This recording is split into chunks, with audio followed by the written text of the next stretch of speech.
إن الحمد لله نحمده ونستعينه ونستغفره ونعوذ بالله من شرور أنفسنا ومن سيئات أعمالنا من يهده الله فلا مضل له ومن يضلل فلا هادي له وأشهد أن لا إله إلا الله وحده لا شريك له وأشهد أن محمدا عبده ورسوله يا أيها الذين آمنوا اتقوا الله حق تقاته ولا تموتن إلا وأنتم مسلمون يا أيها الناس اتقوا ربكم الذي خلقكم من نفس واحدة وخلق منها زوجها وبث منهما رجالا كثيرا ونساء واتقوا الله الذي تساءلون به والأرحام إن الله كان عليكم رقيبا يا أيها الذين آمنوا اتقوا الله وقولوا قولا سديدا يصلح لكم أعمالكم ويغفر لكم ذنوبكم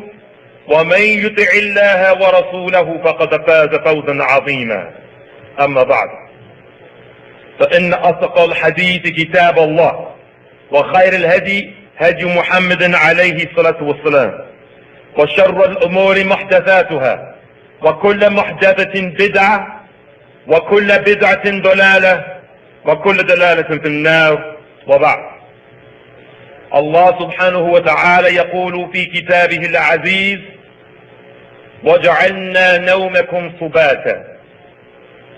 Allah subhanahu wa ta'ala says, brothers and sisters in Islam, that He has made sleep as a repose for us. Allah subhanahu wa ta'ala sent His beloved Prophet alayhi salatu wasalam with the best of guidance.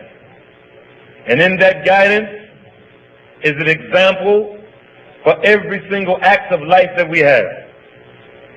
One of the companions of the Messenger of Allah alayhi salatu wasalam, when one of the kuffar saw him going to the bathroom alayhi salatu wasalam and giving the guidance that Allah subhanahu wa ta'ala sent down to guide all human beings to, he said to the Muslim, the Sahabi of the Messenger of Allah, your Messenger Muhammad alayhi salatu wasalam even tells you how to go to the bathroom. In this we learn that the Prophet alayhi salatu wasalam's life is a guidance for us in every single thing that we do.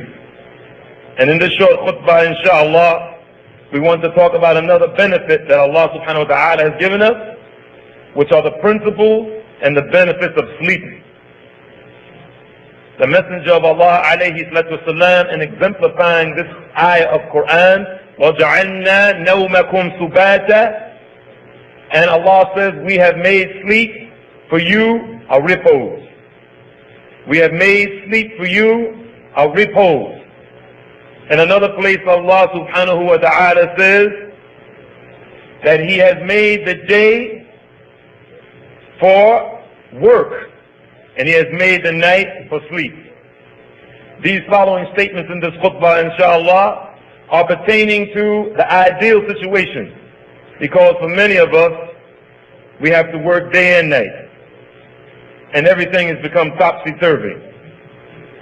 Some of us are sleeping in the daytime and we're working at night, and some of us are working at night and sleeping otherwise, and some of us are not getting any sleep at all. Some of us are working all day and working all night. Allah subhanahu wa ta'ala implicitly has informed us from the scholars of Islam who have explained what Allah subhanahu wa ta'ala has implied, that sleep is a sister to death. And all of us are at death's door. That sleep is a form of death. And this is why the scholars of Islam have divided death. One type of death they call al-sughra, wafatu al-sughra, the minor death. And the other part is the major death. Allah subhanahu wa ta'ala says, Allah yatawaffa al-anfusa hina mawtiha, والذي لم تمت في منامها فيمسك التي قضى عليها الموت ويرسل أخرى إلى أجل مسمى. Allah takes the human being's soul at the time of their death, and that soul which does not die yet, which hasn't died while it is sleeping, while the individual is sleeping. He keeps that soul for which he has ordained death and dismissed the others until an appointed time. So Allah subhanahu wa ta'ala is telling us in this ayah that when you go to sleep, brothers and sisters, you are in a state of death. That he removes your soul from you every time you go to sleep. And if he chooses, out of his infinite will and his infinite mercy and kindness, he'll return your ruh to you. And if he doesn't, whether it is Zuhr, Asr, Maghrib, Isha, or Fajr, you won't wake up, you'll die. If he chooses, he won't return your soul to you. And no one knows when they're going to die. No one knows. So this form of death, which is the minor death, we need to learn the principles pertaining to sleep. According to the scholars of Islam, one of them, Ibn Qayyim al-Jawziyah, in his book called Tibb al-Nabawi, the Prophet's Medicine, he gives an elaborate explanation on sleep. And he says, among other things, that this sleep is extremely important for the body. And that if the Muslim doesn't take part in it and give its body its rights, it breaks down the body. The whole metabolism changes. Even the complexion of the person's skin can change, according to Ibn Qayyim al-Jawziyah, rahimahullah. Allah subhanahu wa ta'ala has blessed the ulama of Islam to explain some of these things to us. One of the things that they mention is that sleep is of two types: the beneficial sleep and the harmful sleep. The beneficial sleep restores one's adaptive capacity, while exertion and lack, as they say of sleep, causes chemical changes in the body. According to some of the ulama, lack of sleep causes lethargy, and it also causes hallucinations. And sleeping is necessary, as the scholars of Islam say, for the body, because during sleep there's a metabolic rate and body temperature drop, and it rises and decreases and increases and decreases to the point where shaitan will come to the individual at that particular time when they're sleeping, as the Prophet ﷺ said, because it's a vulnerable time.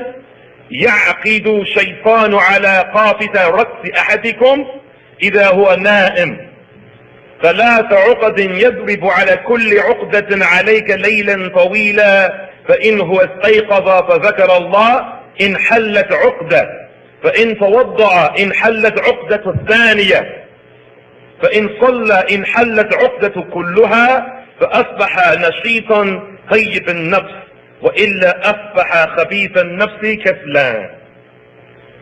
The Prophet عليه الصلاة والسلام said, when you go to bed, shaitan comes from behind you and ties 3 knots over the back of your neck. Over each knot, he blows or makes an evil spell, saying, sleep a long and slumberous night. When you wake up, if you commence by zikr of Allah and remembering Allah and saying Alhamdulillah for waking you up, then the first knot will be untied. Then, if you leave your bed and you make wudu, the second knot is untied. And then if you make 2 rak'ah, praying to Allah subhanahu wa ta'ala, all the knots will be untied until the Messenger of Allah alayhi salatu wasalam said, فَأَصْبَحَ نَشِيطًا طِيِّبَ النَّفْسِ. The person will wake up feeling energetic and in good spirits. And if they don't do this, and this is the reason why many of us don't know when we wake up we're grumpy. The Prophet says, sallallahu alaihi wasallam, we feel exhaustion and hatred and rancor and malice. So the Prophet alayhi salatu wasalam has taught us everything, brothers and sisters. He's taught us even how to go to sleep. From the example of the Prophet alayhi salatu wasalam from his wife Aisha, our mother, radiallahu anha wa radaha, she said that when the Messenger of Allah alayhi salatu wasalam went to sleep, he would lie on his right side and place his right hand on his right cheek, and his left hand on top of that right hand. And he would face a certain direction, sometimes facing the Qibla.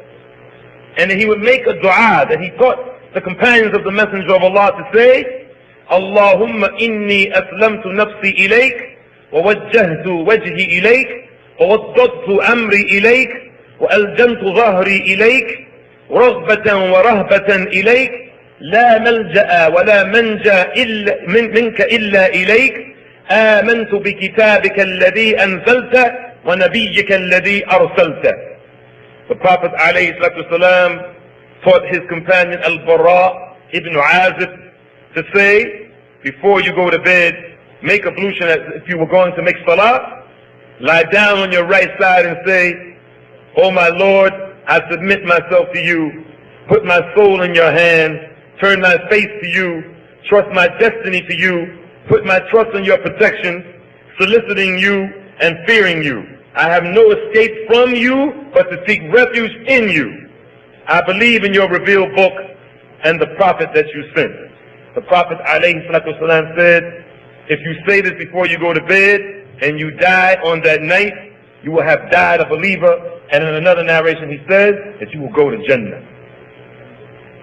This is something we should teach our children, brothers and sisters. Instead of teaching them, now I lay me down to sleep, I pray the Lord my soul to keep. If I should die before I wake, I pray the Lord my soul to take. We should teach them from the sunnah of the Messenger of Allah. فَإِنَّ خَيْرَ الْهَدِي هُدَى مُحَمَّدٍ صَلَى اللَّهُ عَلَيْهِ وَسَلَّمَ. The best guidance is the guidance of Muhammad alayhi salatu wasalam. Then the Messenger of Allah alayhi salatu wasalam, he used to take the end of his towel and wipe off his bed 3 times and make the dua to Allah subhanahu wa ta'ala. بِسْمِكَ رَبِّي وَضَعْتُ جَنْبِي وَبِكَ أَرْفَعُهُ وَإِنْ أَمْسَكْتَ نَفْسِي فَارْحَمْهَا وإن أرسلتها فاحفظها بها بما تحفظ به عبادك الصالحين. The Prophet sallallahu alaihi wasallam used to say, I lie my right side or I lie my side down in your name, O Allah subhanahu wa ta'ala. I lie my side down in your name, O Allah. If you keep my soul, then keep it, and if you take it, then have mercy on it among those who you have mercy on and preserve of the righteous. He said, wipe off your bed before you go to sleep, because you don't know what could have ended up in your bed before you got there. The Messenger of Allah alayhi salatu salam, and I'm not suggesting that everyone get rid of their illustrious, exclusively sublime beds, but the Messenger of Allah alayhi salatu salam, he used to lie on the floor. He wouldn't sleep on something that was raised off the ground. And when the companion, Umar radiallahu anhu, tears flowing from his eyes because seeing the mark of this palm fiber mattress on the Prophet's back, and you think about the way that we sleep, and think about the luxuries that we have, seeing the marks in his back from the palm fibers, he told the Messenger of Allah, why don't you do what these Persian kings are doing? Why don't you take advantage of these cushions? The Messenger of Allah alayhi salatu wasalam told him that I don't want to be like these individuals. I want to be a person that can stand up for my Lord. I want to be a grateful servant for my Lord subhanahu wa ta'ala. Some of the ulama say that the Messenger of Allah said this to the companion because this is a means of being able to wake up at night at tahajjud. You get too comfortable, you can't wake up at night. The Messenger of Allah has also taught us how to lie. Besides lying on our right side, he forbade us to lie on our stomachs whether we were sleeping or not. A man said that while he was lying on his stomach, a man came to me, he said, and kicked me with his foot and said that you are lying in a manner which is displeasing to your Lord. And in another narration, you are lying in a manner which is the manner of the people in the hellfire. And he said, I turned around and it was the Messenger of Allah sallallahu alaihi wasallam. Can you imagine, brothers and sisters, the Messenger of Allah walking into your room or walking to the masjid and kicking you? If the Messenger of Allah kicked you, brothers and sisters, this shows something very distasteful to Allah subhanahu wa ta'ala.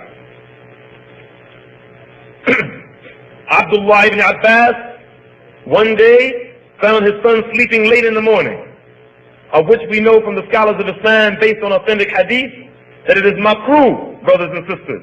Not haram, but distasteful to Allah subhanahu wa ta'ala that you sleep after Fajr.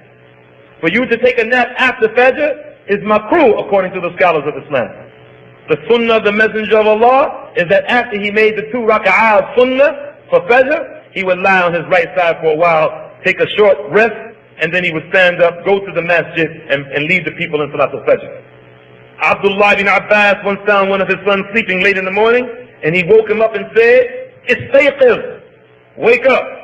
Why would you sleep during the hour when people's earnings are being apportioned? Why would you sleep during a time when it's time to get your livelihood?" And some of our predecessors, some of our rightly guided forefathers, they say that sleep is of three types in the daytime.